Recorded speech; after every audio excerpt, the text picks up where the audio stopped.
عمران خان کے احکامات جو پارلیمنٹ کو خاص طور پر جو مستقل بائیکاٹ کا، اسمبلیوں کی گاڑیاں واپس کرنے کا، اور کالا باغ ڈیم کے معاملے پر، اور ایک دفعہ پھر ڈیل مسترد، مروت کو آؤٹ کر دیا ہمیشہ کے لیے، اور علیمہ خان نے خوشخبری سنائی، خان کے عظیم الشان استقبال کی بات کی، 14 سال کی سزائیں ہوا میں، لیکن باہر اڈیالہ جیل کے معاملات مختلف ہیں۔ یہ تفصیل اس کی میں آپ کے سامنے رکھتا ہوں۔ خان کے بیٹوں کی آمد پر بھی برطانوی قونصلر رسائی اور برطانوی ویزے پاسپورٹ پر انٹری، اور شہباز شریف کی آج پیوٹن سے ملاقات ہوئی، خوشامد کام نہیں آئی، اور ٹرمپ کے خطاب میں شنگھائی کارپوریشن کا ذکر نہیں، لیکن افغانستان میں جو کھیل کی تیاریاں، یہ بڑا اہم معاملہ آپ کے سامنے رکھتا ہوں۔ قومی اسمبلی میں نون لیگ کے 2 حصوں میں تقسیم اور وزراء کی ایک گالی گلوچ اور ویڈیوز وائرل ہونے والی ہیں۔ یہ کون سی ویڈیوز ہیں؟ باغی ججز بھی، ان کے خطوط بھی، اور شنگھائی کارپوریشن میں ڈالر کے طور پر برکس نے گولڈ کرنسی کا معاملہ، اس میں اس کے ساتھ جو آج پریڈ کا بھی ایک بڑا اہم ملک کی تفصیل آپ کے سامنے، نقد کیش بانٹا گیا وہاں۔ لیکن اڈیالہ جیل میں اس وقت علیمہ خان کی ملاقاتیں نہیں ہوئی، وہ ابھی بھی جیل کے باہر موجود ہے، وہاں پر تشدد کی بات بھی کی جا رہی ہے، بڑی تعداد میں عوام موجود وہاں، اور علیمہ خان، نورین خان، عظمیٰ خان، تینوں بہنیں خان سے ملاقات کے لیے آئیں، اظہار یکجہتی کے لیے عوام تو موجود تھی، جب غفیر تھا بڑی تعداد میں، لیکن لیڈرشپ میں وہ لوگ جنہیں پاکستانیوں کو امید تھی کہ وہ آئیں گے نظر، وہ نظر نہیں آئے۔ نظریاتی لوگ موجود ہیں، خرم ذیشان موجود ہے، وہ تمام ورکرز رہنما جو ہر پیشی پر آتے ہیں، ہر جگہ ملاقات کے لیے وہ موجود تھے، اور جو کبھی ملاقات کے لیے نہیں، وہ آج بھی نہیں آئے۔ علی مین گنڈا پور صاحب، خیبر پختونخوا کے رہنما، پنجاب کے جو صوبائی اسمبلی، قومی اسمبلیوں کے ممبران، سینیٹرز، یہ لوگ نہیں آئے۔ میں نے آپ کو پہلے بھی بتایا تھا، یہ صاف صاف کہتے ہیں ہم نہیں جائیں گے، جو مرضی کرنا ہے کر لیں، لیکن ان کا ذکر ضرور کرنا چاہیے کیونکہ یہ سنتے ہیں تاکہ پیغام تو پہنچتا ہے، ان کے نہ جانے کی وجہ سے انہیں رگڑا تو لگائے۔ علیمہ خان نے بات کے عظیم الشان استقبال کی تیاری کی، اللہ کا پلان، انہوں نے جو بڑا ان کا لہجہ بڑا سخت بھی تھا، قید تنہائی کی خان کی بات بھی کر رہی تھی، عمران خان کی صحت کے حوالے سے وہ کہہ رہی تھی الحمدللہ عمران خان بالکل ٹھیک ہے، ایسی خبریں باقاعدہ چلائی جاتی ہیں اسٹیبلشمنٹ سے، وہ میں کسی ویلاگ میں تفصیل سے آپ کو بتاؤں گا کہ اسٹیبلشمنٹ کچھ لوگ یہ کیا پلاننگ کرتے ہیں اس صحت کے حوالے سے خان کی۔ لیکن ابھی جو کنفیوژن پیدا ہوئی، بیرسٹر گوہر کے بیان کو خود تحریک انصاف کے آفیشیل نے ریجیکٹ کیا، ان کے جو پیغامات ہیں وہ دونوں مختلف آئے، بیرسٹر گوہر کے پیغامات دیکھیں یا ان کے جو شیخ وقاص ہیں آفیشیل، ان کے صحت کے حوالے سے آفیشرز نے بڑی تشویش کا اظہار کیا کہ جو عدالت میں رپورٹ جمع ہوئی میڈیکل، اس میں عمران خان کے دانتوں اور کان کی تکلیف کا ذکر تھا، 3 ڈاکٹر جو پیمز کے رپورٹ بنا کر گئے، تحریک انصاف کا اس پہ مطالبہ بھی آیا کہ خان کا چیک اپ ان کے ذاتی قابل اعتماد ڈاکٹر جو فیصل سلطان اور ڈاکٹر عاصم یوسف ان سے کروائیں تاکہ خدشات ختم ہوں۔ بیرسٹر گور کی طرف سے پیغام یہ تھا کہ عمران خان الحمدللہ بالکل ٹھیک ہے، اور علیمہ خان نے بھی یہ بات کی، وہ بالکل الحمدللہ ٹھیک ہے، اللہ خان کو ایسے ہی ٹھیک ٹھاک اور قائم دائم رکھے، پوری قوم کی دعائیں اس کے ساتھ ہیں، ذاتی معالج ضرور ملنے چاہیے تاکہ تشویش کا معاملہ ختم ہو۔ علیمہ خان کے آج لہجے میں بڑا یقین اور ایمان نظر آتا، تو ظاہر ہے مسلمان ہیں، ہم سب کی اللہ پہ امید ہے کہ اللہ تعالیٰ انشاءاللہ بہتری کرے گا، لیکن انہوں نے کہا 10 سال اور 14 سال کی سزائیں ہواؤں میں اڑتی نظر آئیں گی۔ میرے خیال میں شاید کوئی پیغام ملا ہے عمران خان کا، جس کے بعد یہ کوئی معاملہ ہے، ابھی اس کی میں تفتیش کر رہا ہوں، لیکن عمران خان کے بیانات میں گفتگو میں کوئی تبدیلی نظر نہیں آئی۔ خان آزاد سوچ کا ایک نہ جھکنے والا نہ ٹوٹنے والا شخص ہے۔ علیمہ خان نے جو عمران خان کی ملاقاتوں پہ جو آپ کو پتہ ہے معاملات، اس پہ بھی علیمہ خان نے کہا یہ عاصم منیر کے کہنے پر ہو رہا ہے، صاف صاف وہ کہہ رہی تھی کہ ججز بھی ہمیں کہہ رہے ہیں صاف صاف کہ غیر قانونی طریقے پہ جو کچھ ہو رہا ہے یہ عاصم منیر صاحب کر رہے ہیں، اور اس میں کوئی دو رائے نہیں ہے کہ آرمی چیف کی وجہ سے سب کچھ ہو رہا ہے۔ ملک کا جمہوری نظام میں تو دیکھیں جو فارم 47 میں تو ان کی اتنی طاقت ہے، وہ ہنا پرویز بٹ کو بھی وزیر اعلیٰ لگا سکتے ہیں چاہیں تو، حکومت کی تو کوئی اوقات نہیں، ججز تو خود کہہ رہے ہیں ہم کمزور ہیں، غیر قانونی طور پہ ہم نے عمران خان کو قید میں رکھا ہے، اسی طرح حکومت کے لوگ بھی کہتے ہیں۔ اب یہ سارا تحریک انصاف کے آفیشیل ٹویٹر سے بھی آیا کہ جنرل عاصم منیر صاحب سب کچھ کروا رہے ہیں جنہیں نہ اخلاقیات کی سمجھ ہے نہ اسلام کی سمجھ ہے، اور عمران خان نے کہا کہ میرے خاندان کے لوگوں کو بے شک قید میں رکھیں، میں نہیں جھکوں گا اس ظلم کے نظام کے سامنے۔ تو جو حقیقی آزادی کی جدوجہد ہے وہ تو خان کی تو پہلے دن کی وہی ہے۔ اب خان کے بیٹوں کے آنے کا پاکستان میں معاملہ، اس میں بھی پیش رفت ہوئی ہے، ان کے پاسپورٹ نائکوپ پر ویزے کا معاملہ حکومت نے الجھایا ہے، برطانوی حکومت سے البتہ ان کا رابطہ ہوا، اس کے بعد مشورہ ہے کہ آپ برطانوی پاسپورٹ پہ پاکستان کا ویزا لگوائیں تاکہ قونصلر رسائی دی جائے، وہ اس لیے کہ انہیں خدشہ ہے کہ یہاں گرفتاری بھی ہو سکتی ہے، تو ایمبیسی یا قونصلیٹ اس میں قانونی مدد کرے، ڈپلومیٹک دباؤ، آپ کو پتہ ہے جو غیر ملکی شہری پاکستان آئے تو انہیں انٹرنیشنل قانون ہے وینا کنونشن، اس میں مدد ملتی ہے۔ ان کے پاس کیونکہ اطلاعات موجود ہیں کہ عمران خان کے بیٹوں کو گرفتار کرنے کا معاملہ ہو سکتا ہے، یہ عمران خان کے بیٹوں کی اس وقت تک ملاقات نہیں کروائیں گے جب تک عمران خان کو اسلام آباد جیل میں ٹرانسفر نہ کیا جائے، اور اس میں دیکھیں جو سب سے اہم معاملہ ہے وہ بشرا بی بی کے ساتھ کیا جائے گا یا الگ۔ اسٹیبلشمنٹ کسی صورت میں عمران خان کو بشرا بی بی کے ساتھ ٹرانسفر نہیں کرنا چاہتی، اس کی بہت ساری وجوہات ہیں، وہ میں پھر کسی ویلاگ میں رکھوں گا، لیکن اس وقت یہ معاملہ اسی وجہ سے پھنسا ہوا۔ بیرسٹر گور کی عمران خان سے 20 منٹ کی جو ملاقات تھی، اس پر انہوں نے عقب میں ان کے ساتھ اذان ہو رہی تھی، وہ کہہ رہا تھا کہ عمران خان کے ساتھ بے وفائی نہیں کروں گا، کبھی میری جان چاہے چلی جائے، یہ اذان ہو رہی ہے ساتھ، اللہ نے محفوظ رکھے۔ لیکن کے بیانات کے معاملے میں لوگ صرف یہ جاننا چاہتے ہیں خان نے کہا کیا، اور اس میں افغانستان کے حوالے سے عمران خان کا پیغام زلزلے کا اور وہاں کی شہادتوں پر تعزیت اور ہمدردی اور جو دربدر لوگ کیے گئے اس پر افسوس، اور بیرسٹر صاحب خوش تھے بڑے کہ عمران خان کے پاس ٹی وی بھی موجود ہے، اور تحریک انصاف کے لوگوں کا بھی آج کہہ رہے تھے ہم سارے وفادار ہیں، خان کی پالیسی پر چل رہے ہیں۔ کل اور پرسوں کے ویلاگ میں نے آپ کو خبر دی تھی کہ اسٹینڈنگ کمیٹیوں میں جو قائمہ کمیٹی یا پارلیمانی کمیٹیوں میں لوگ ہیں استعفیٰ جنہوں نے دیا ہے, انہوں نے گاڑیاں واپس نہیں کی, اور 350 لیٹر پیٹرول بھی ان کے پاس اور ڈرائیور بھی موجود ہے. عمران خان کا باقاعدہ اس پہ بیان آیا گاڑیوں کی چابی بھی واپس کریں, ڈرائیورس کو واپس بھیجیں, اور پیٹرول اب نہیں لینا.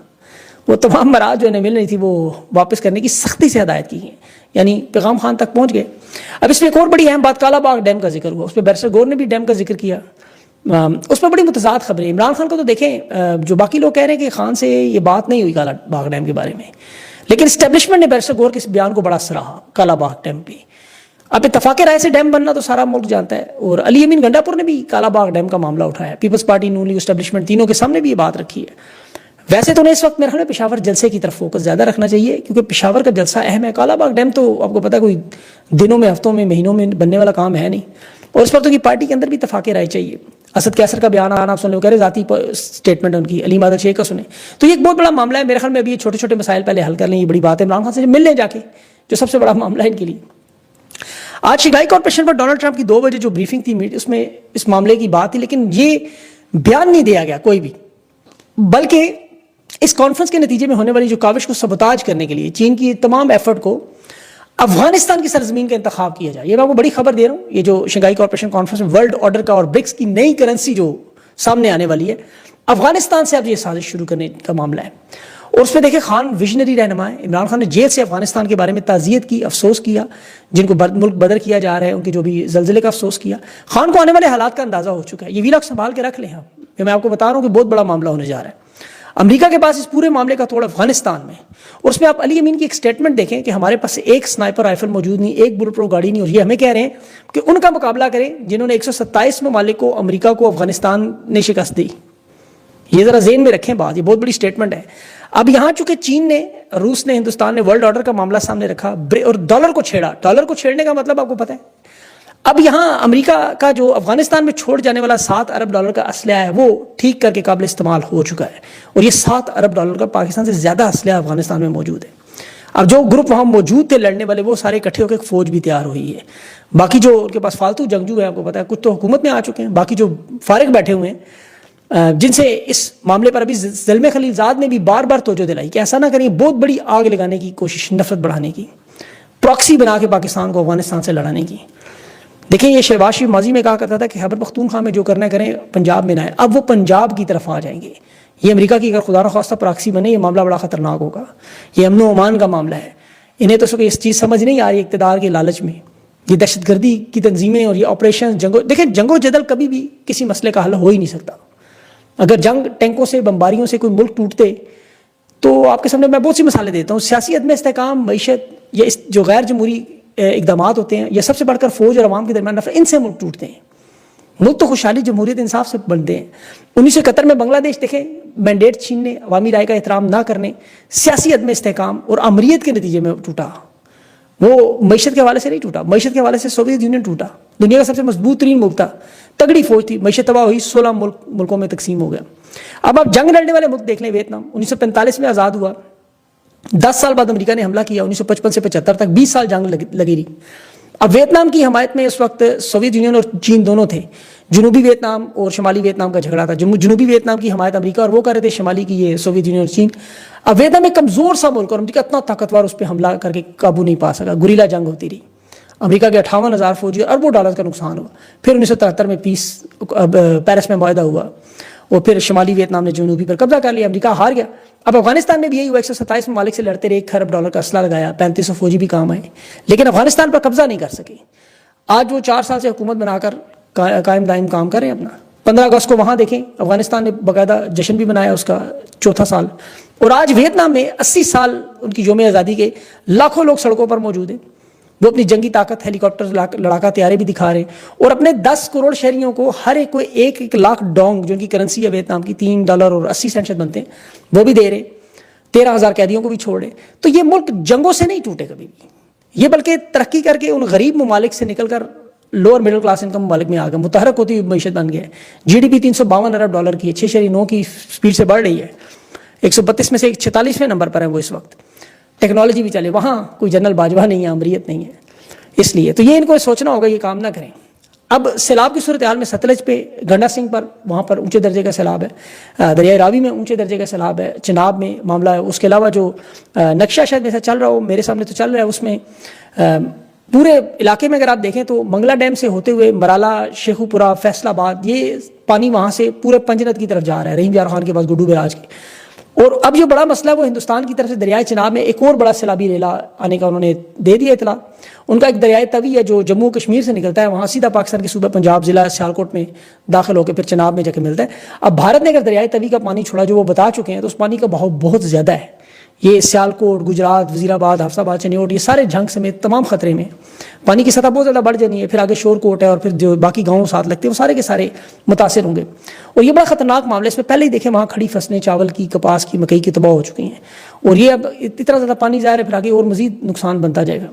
اب جو کشتیاں اور مدد کے لیے وہاں موجود تھا معاملہ، ابھی قصور میں جس طرح لوگ ڈوبے ہوئے ہیں وہاں اپنی مدد آپ کے تحت کام کر رہے ہیں، فصلیں وغیرہ تباہ ہو گئی، اور اس میں چیف منسٹر صاحبہ جو ہے وہ مسلسل ان کشتیوں کو اپنی وزراء استعمال کر رہے ہیں.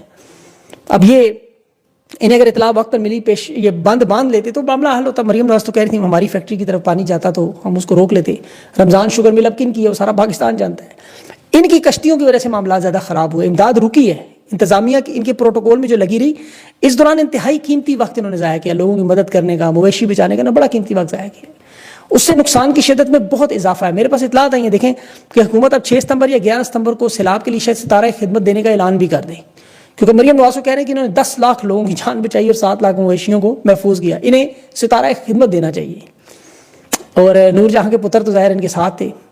اب ان کی حالانکہ نہلی کی وجہ سے تباہی و بربادی میں اضافہ ہو. نیشنل ڈیزاسٹر مینجمنٹ، وہ شاید اسلم نے بڑی اچھی بات کی ہے، تو مینجمنٹ ڈیزاسٹر والے لوگ ہیں. 6 سالوں میں کوئی قابل تحسین عمل ان کا نہیں آیا. ان کے اجلاس میں سوائے وہ کھانے پینے کے 11 کروڑ کے چائے بسکٹ کی اور کوئی نظر نہیں آئی چیز. انہیں بھی شاید ستارہ خدمت ملے کیونکہ مریم نواز کے پوسٹر بینر لگانے میں انہوں نے بڑی مدد کی ہے. اب قومی اسمبلی کے اجلاس کی بات کروں جو آج حنیف عباسی کی گفتگو بڑی وائرل ہوئی. اس نے خواجہ آصف کو بڑی خطرناک دھمکی دی ہے کہ آپ کو وائرل ہونے کا بڑا شوق ہے، یہ نہ ہو آپ کی ویڈیوز وائرل ہو جائیں، اور وہ ساری کی ساری وائرل ہوں گی. اب وہ سب جاننا چاہتے ہیں کہ خواجہ آصف کی ایسی کون سی وائرل ویڈیو ہیں جن سے وہ منہ دکھانے کے قابل نہیں رہیں گے. تو دیکھیں ایک تو بٹوارے کا مال بھی ہے، اس میں حصہ دار بھی ہیں، اسٹیبلشمنٹ ہے، نون لیگ ہے، بیوروکریسی ہے، ٹھیکیدار ہیں.